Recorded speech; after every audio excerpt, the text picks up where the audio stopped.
imbunda iri buhinjire. Sasa iki ni ikibazo.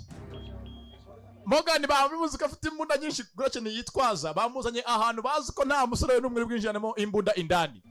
Unbelievable. Sicyebe ntago umuntu abyumva ntago mbyizeye.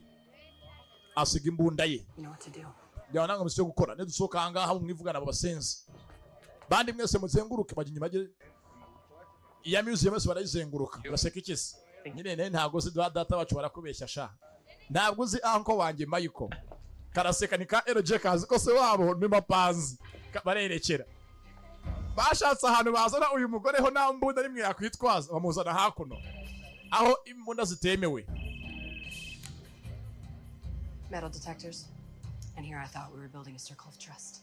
Come to the southwest corner of the first floor. Amurangira yaza basange. Bari muri floor ya mbere. That's it. Saturaje. It's on your guided tour. If I don't walk out of here with Whistler, I'm gonna snap LJ's neck. Avuga ati nimvanga na Whistler ubwana ndamukatije sukubeshya. Mugore ni umutindikazi mu mvugo ye. We go. Is everyone in position?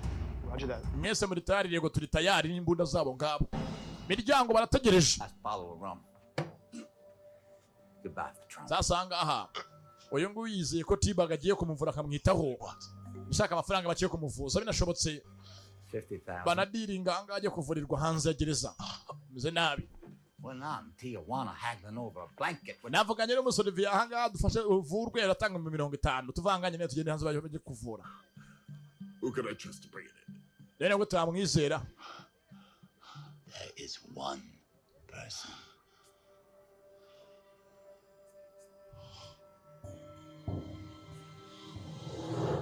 How do you know James is working my last nerve? Move your ass. Ko bakaje.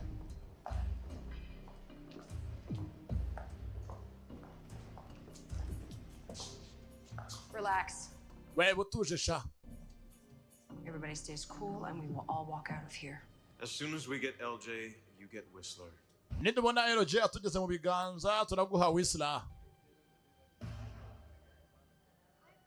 Bitihisi bitari ibyo buretse Us first. LJ banza uze. Cha mugore n'umugome.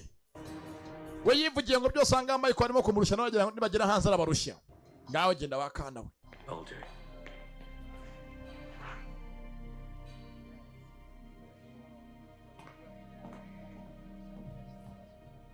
Whistler asanga umukunzi we. Thank God you're safe. Imana ishimwe uri muzima sheri.